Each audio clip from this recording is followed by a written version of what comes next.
এই জিনিসটা যে খায়নি তাকে এর স্বাদ বলে বোঝানো যাবে না। এটা হচ্ছে মাশরুম। এখানকার দোকানে বিভিন্ন ধরনের মাশরুম পাওয়া যায়, তো এটার নাম হচ্ছে বেবি বেলা মাশরুম। আর এটা খেতে অনেকটা মাংসের মতো। এটা কিন্তু মশলা দিয়ে রান্না করলে খেতে ভীষণ ভালো লাগে।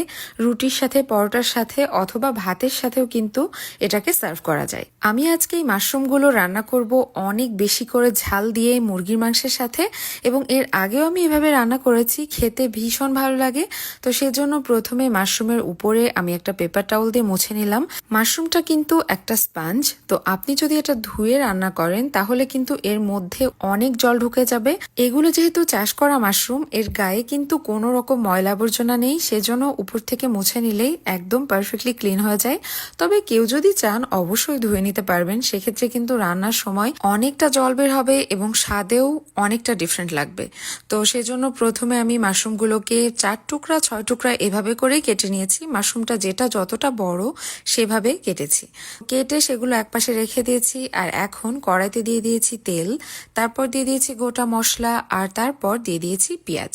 পেঁয়াজ দেওয়া হয়ে গেলে পরিমাণ মতো লবণ দিয়ে আমি ভেজে নেব যতক্ষণ না পর্যন্ত পেঁয়াজটা বাদামি রঙের হয়ে যায়। আর এখানে কিন্তু আমি একবারে প্রথমে অনেকটা বেশি করে লবণ দিয়ে দিলাম।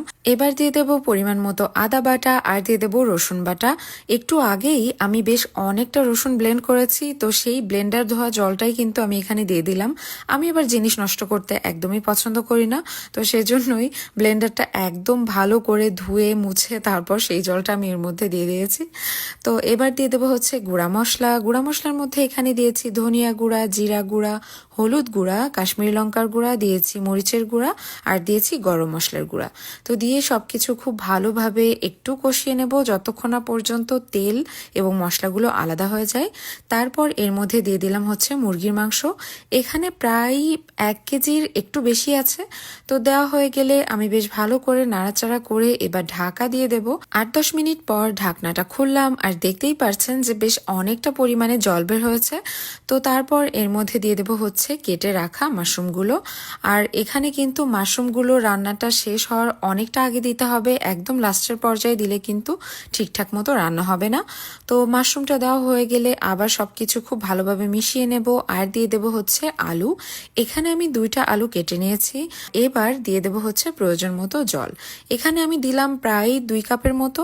দিয়ে এবার ঢাকা দিয়ে আরো কিছুক্ষণ রান্না করে নেব, এই 15 মিনিট মতো। মাঝে কিন্তু একবার ঢাকা খুলে আমি নাড়াচাড়া করে দিয়েছিলাম, তখন দিয়ে দিয়েছিলাম কয়েকটা ছোট ছোট রসুনের কোয়া। এবার কিন্তু ঢাকাটা আর দিইনি, এভাবেই ঢাকাটা খুলেই রান্না করেছি আরো প্রায় 15 মিনিট। আর দেখতেই পারছেন তরকারিটার রংটা কতটা সুন্দর হয়েছে, আর এটা খেতেও ভীষণ ভালো হয়েছিল।